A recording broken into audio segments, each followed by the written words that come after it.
자, 다시 야간 리뷰로 돌아왔습니다. 낮에 쏠 때 보면 이 차가 어떤 움직임을 보여주는지 아시겠죠? 이 차가 어떤 움직임으로 고속 섹션에서 이 차가 운동 성능을 보여주는지. 자, 그럼 지금부터는 다시 야간 리뷰로 왔으니까 디테일하게 들어가는 것부터 할게요. 일단은 엔진부터 들어가도록 하겠습니다. 이 차에 적용된 엔진은 굉장히 구식이죠. 약 한 15년 전 때부터 계속 적용됐던 블럭을 그대로 쓰고 있고요. 그 다음에 터보가 들어가고 뭐 신기술인 워터 펌프, 전자식 워터 펌프가 들어가고 뭐 하고 했지만 일단 엔진에서 드라이브에 집중하지 못하게 뺏어갔던 전동식, 그러니까 옛날에는 유압식이 걸려 있었는데 유압식 핸들 조절이 빠지고 워터 펌프가 빠지고 그래서 엔진에 대한 고유 영역이 더 강화가 됐는데, 원래 배기량빨이 있었기 때문에 크게 손해보는 건 없는데, 아무튼 이 엔진은 일반적인 V12 엔진하고는 약간 다른, 이렇게 움직여 보면 쭉 했다가 다시 RPM이 6000 이상은 못 가요. 최소한 12기통이면 7500, 8000까지 쫙 돌아가줘야 뭔가 맛이 나는데, 얘는 그냥 1500이나 한 1700부터 4000까지 한 5000까지도 막강하게 파워로 딱 지금 4000, 5000 이럴 때도,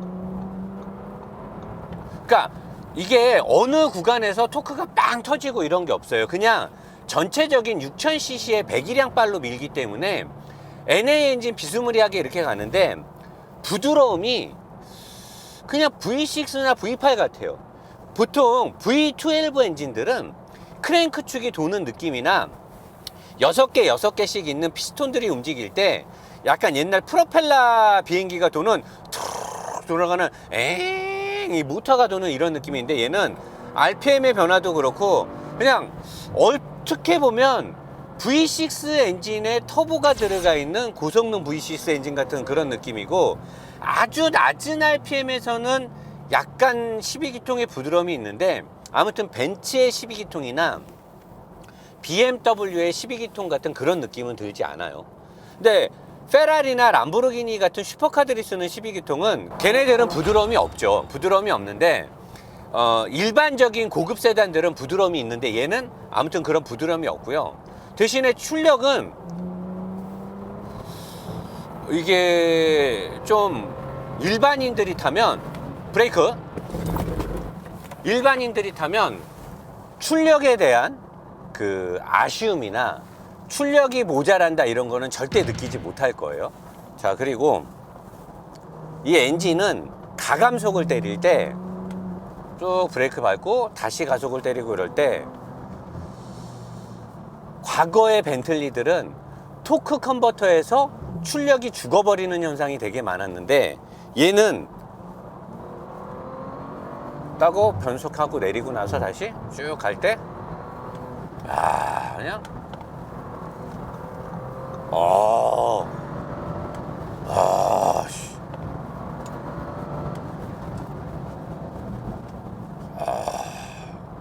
근데 브레이크가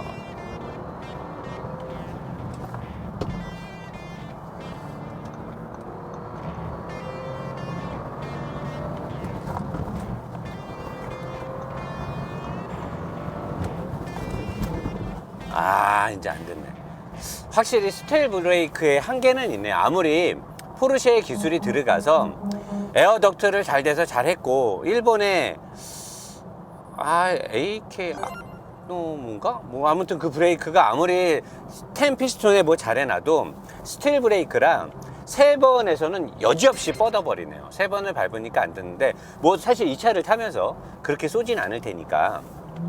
자, 그래서 W12기통은 딱 여기서 단정 지을게요. 일반적인 다른 회사의 V12 엔진보다는 무다다, 나쁘다까지는 않는데 모질하다 라고 말하는 거고, 대신에 구식의 블럭에 구식의 모든 시스템이지만 출력은 출중하다.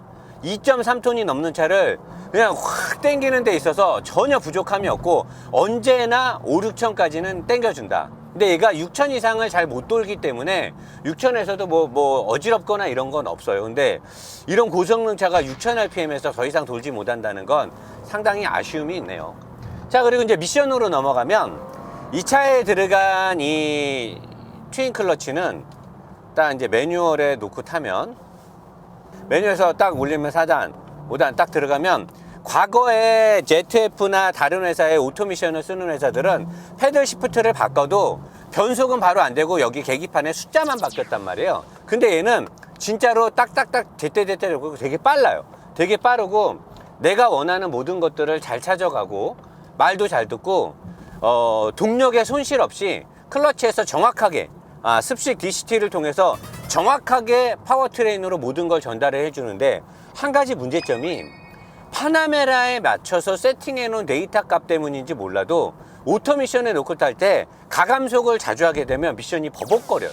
그거는 엔진 ECU랑 그 다음에 트랜스미션 TCU가 완벽하게 궁합을 못 찾아가고 있다는 거죠. 그래서 이 부분은 상당히 벤틀리가 그냥 일반적으로 고급스럽게 다니는 고급차에 맞는 브랜드에 어울리지 않는 세팅인 거죠. 이거는 고급차에 맞게 부드럽게 변속을 해주고 가감속을 할 때도 어느 정도는 스포츠성을 갖게 해줘야 되는데, 이런 부분은 저는 벤틀리가 참 돈이 없구나, 또는 벤틀리가 성의가 없구나 라고 생각이 드는 거죠. 여러분들도 이 차를 타보시면 가감속을 막 때리면 변속기가 빠르고 되게 좋은 변속기인데도 제 단수를 잘 못 찾아가는 걸 느끼시게 될 거예요.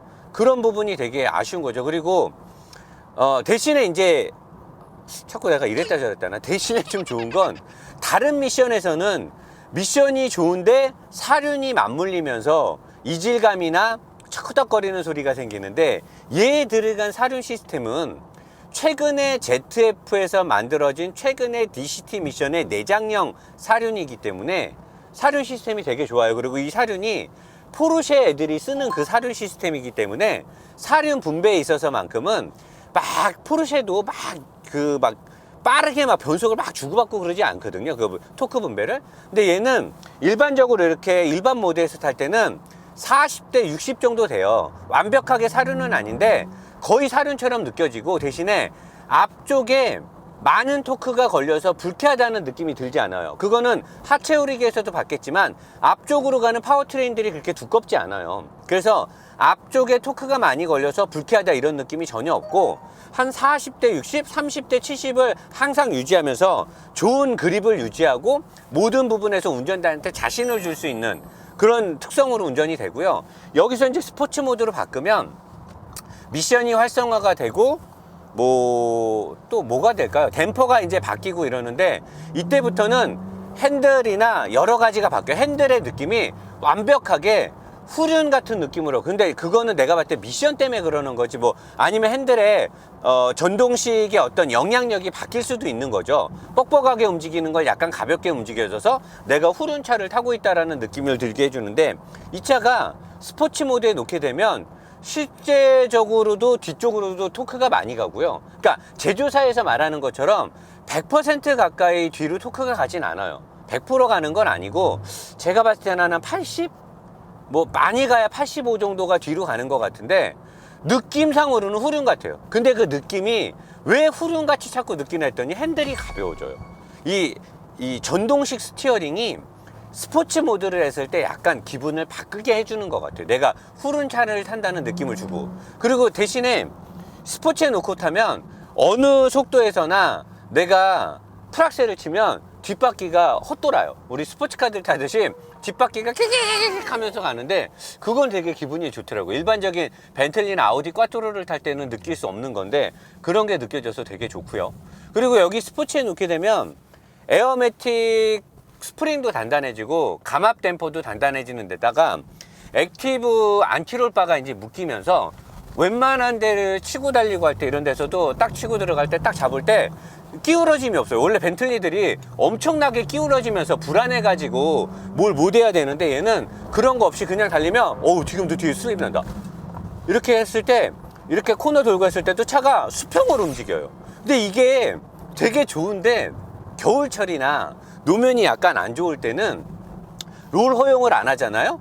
근데 속도가 지나치게 빠른 속도에서 이렇게 하면은 너무나 캠버가 유지되면서 수평을 유지하려고 하니까 차가 쭉 하고 옆으로 미끄러. 사실은 약간 기울어져야 운전자도 몸으로 느끼고 덜 감는 데다가 또 한쪽으로 기울어지면서 이쪽에서 버텨줘야 되는 게 있어야 되는데 이게 너무나 평평을 유지하니까 위험할 수도 있죠. 그래서 미끄러운 빗길이나 노면이 차거나 뭐 좀 도로 환경이 안 좋을 때는 웬만하면 스포츠 모드에 놓고 안 달리는 게 좋을 것 같더라고요. 이거는 날씨가 좀 따뜻하고 그립이 좋고 내 타이어의 온도가 뭐 한 45도, 50도 이상 올라갔을 때는 스포츠에 놓고 달리면 되게 재밌을 거예요. 옛날에 타던 벤틀리랑은 완전히 다른 차예요. 거의 파나메라급으로 차를 몰 수 있어요. 엄청나게 말도 잘 듣고 무겁지만 워낙 출력이 세고 사륜에서 도움을 주니까 또 서스펜션의 설계 자체가 포르쉐 기술이잖아요. 그냥 포르쉐께 그대로 들어갔잖아요. 그러니까 노면 추정성이라든가 전투적인 요소 막 이렇게 해집고 달리는 게 따봉이에요. 정말로 벤틀리 같지 않아요. 그러면서 일반적으로 달릴 때는 벤틀리 같은 우아함이 또 있고. 근데 과거 벤틀리만큼 우아한 맛은 좀 떨어졌어요. 약간은 날탱이 느낌이 나고, 가장 문제는 범프 후에 리범프가 될 때 바퀴가 좀 약간 차에서 헐겁게 떨어지는 느낌들이 종종 느껴져요. 그러니까 나는 그게 파나마라에서는 그런 느낌이 없었던 것 같은데 이 차에서는 왜 그런 느낌을 주는지 모르겠더라고요. 자, 그리고 서스펜션은 일반 차들의 세팅 방식하고는 약간 다른 서스펜션 방식을 썼기 때문에 우리가 타는 대형차들 또는 우리가 지금까지 제가 알고 있는 고급 세단이나 일반적인 차들은 서스펜션 세팅을 이렇게 안 해요. 그러니까 얘는 포르쉐에서 하는 서스펜션 세팅이거든요. 포르쉐 파나메라께 뭐 그대로 왔으니까. 그래서 그냥 서스펜션은 뭐 제가 더 이상 말할 게 없어요. 그냥 되게 좋아요. 되게 좋고 급브레이크를 밟을 때도 그렇고 옛날 벤틀리처럼 밀리거나 한쪽으로 쏠림 이런 거 아예 없어요. 그냥 파나메라 세팅을 그대로 갖고 있다고 보면 돼요. 그래서 벤틀리를 말하면서 서스펜션이나 하체 세팅을 논할 때는 그냥 파나메라야 라고 얘기하면 돼요.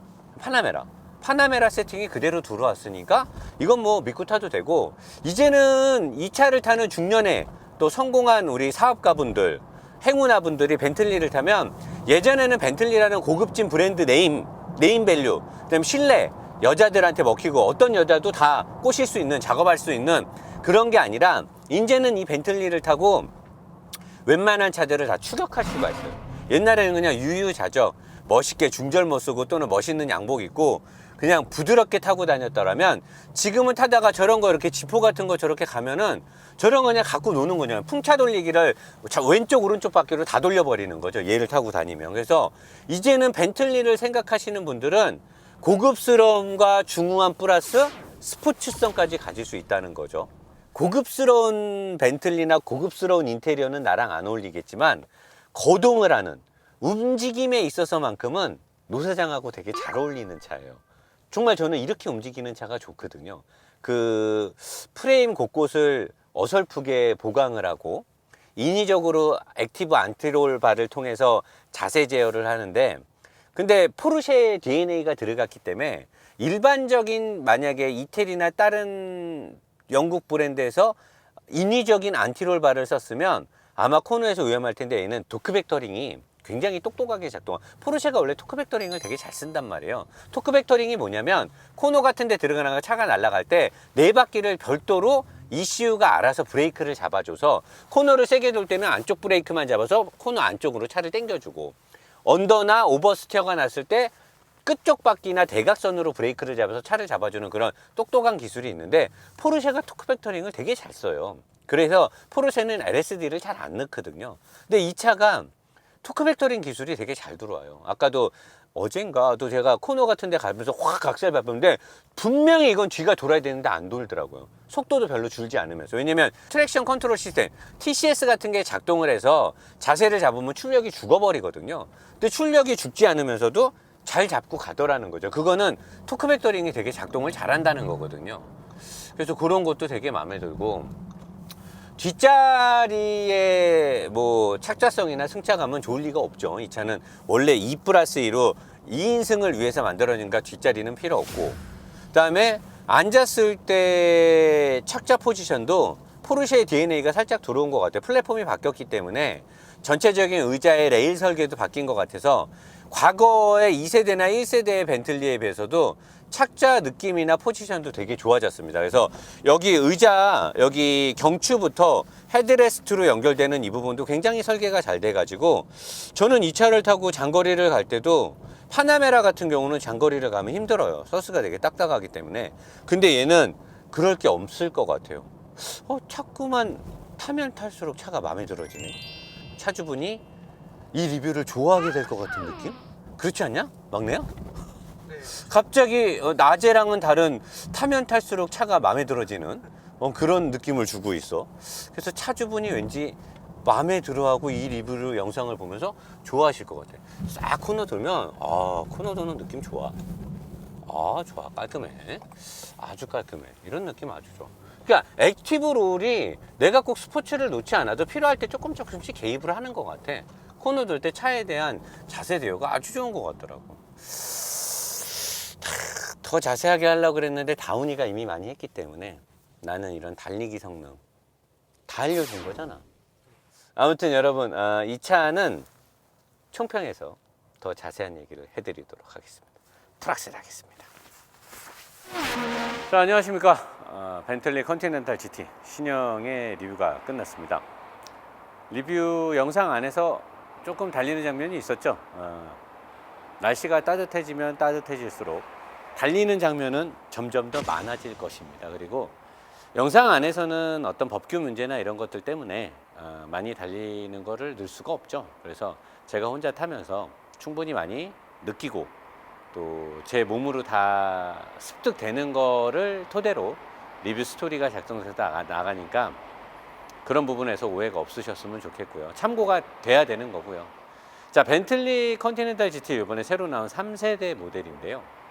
어떤 것들로 이 차를 소비하는데 포인트를 두고 봐야 되냐면, 벤틀리 영국으로서는 포르쉐의 주도하에 MSB 플랫폼이라든가 파워트레인이 개발되는 게 굉장히 싫었을 겁니다. 자존심도 상하고.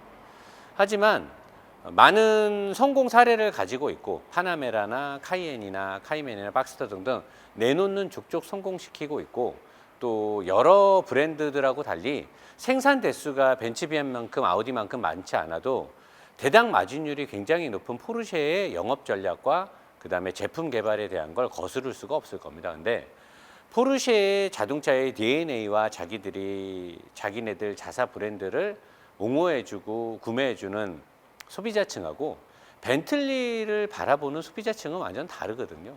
그렇기 때문에 벤틀리 입장에서는 그런 소비자의 취향에 맞춰 차를 개발하는 포르쉐의 DNA를 갖고 있는 플랫폼을 받아서 차를 매만지기가 굉장히 어려웠을 거예요.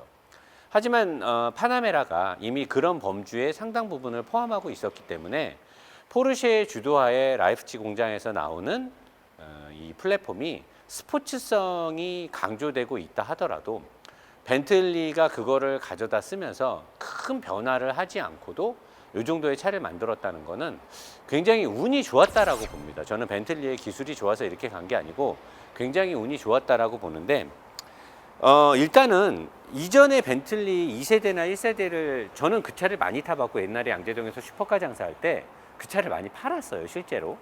그 다음에 뭐 만소리 튜닝된 것도 팔아보고 다 했는데, 파나메라의 플랫폼이 들어오면서 앞바퀴가 이쪽에서부터 이렇게 와요. 그러니까 엔진은 그대로 있어도 앞바퀴가 앞쪽으로 오면서 자연스럽게 엔진이 뒤로 밀리게 된 거죠. 근데 13cm 정도 왔거든요. 어떻게 보면 되게 큰 건데 무게 배분에 있어서는 이 차가 그렇게 돼도 유리함을 갖지는 못했다라는 거죠.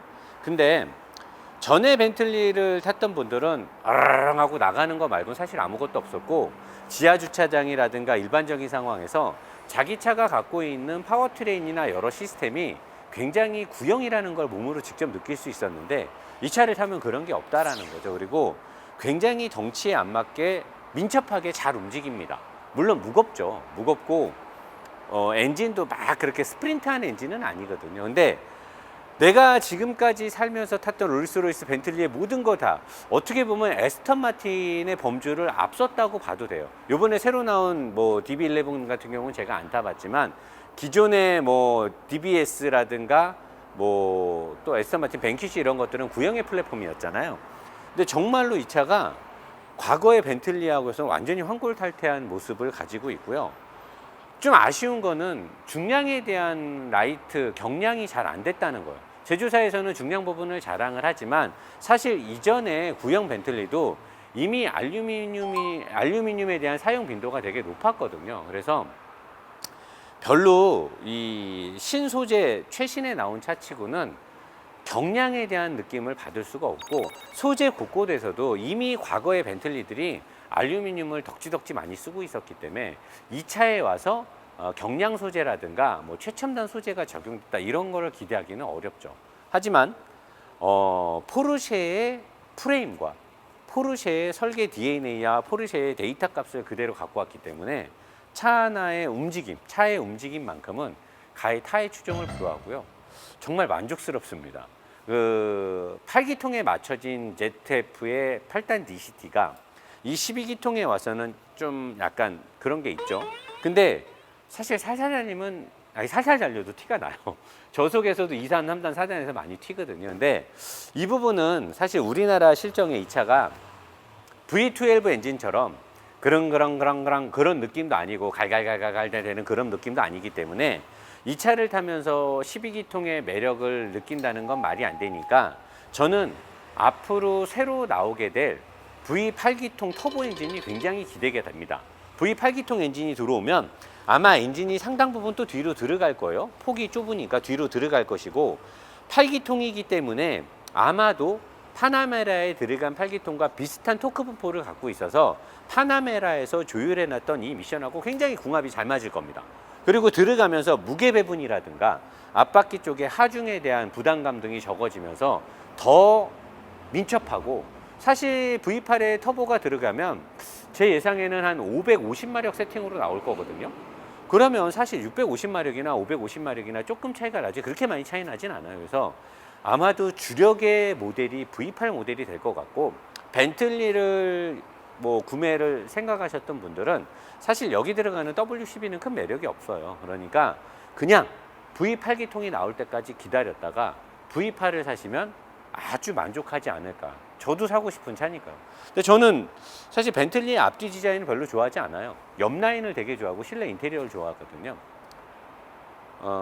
괜찮은 차입니다. 고급 쿠페, 고급 세단, 그 다음에 럭셔리를 표방하는 브랜드들이 만드는 차들이 이런 운동 성능이 나오는 차가 거의 없어요. 그거를 깬 차가 파나메라인데 얘가 파나메라잖아요. 그렇기 때문에 모양만 벤틀리고 운동 성능은 독일의 그런 독삼사의 기술이 다 들어갔으니까 생각하시는 분들은 지르셔도 될 것 같습니다. 오랜만에 이런 차급에서 칭찬이 나왔죠. 확실히 기술이 녹아들면 차가 잘 만들어진다는 걸 저도 리뷰를 통해서 배우고 습득하고 있기 때문에 이 직업이 너무 좋고 이렇게 여러분들한테 알려드릴 수 있어서 너무 좋네요. 이것으로 벤틀리 신형 컨티넨탈 GT의 리뷰를 마치고요. 한동안 좀 시끄러운 문제들이 있었는데 다 법적으로 밝혀지면서 진실 공방에서 정의는 항상 승리한다는 걸 보여주며 저희가 정말 좋은 자동차 문화로 해서 저희 노보스 인더스트리 전 직원과 저 그리고 여기 촬영팀, 스텝, 크루 모두가 최선을 다해서 대한민국의 좋은 자동차 문화로 해서 최선을 다할 거니까 여러분들도 저희를 힘차게 응원해 주시면 좋겠습니다. 이것으로 벤틀리 리뷰 마치도록 하겠습니다. 감사합니다. 프락셀 하겠습니다.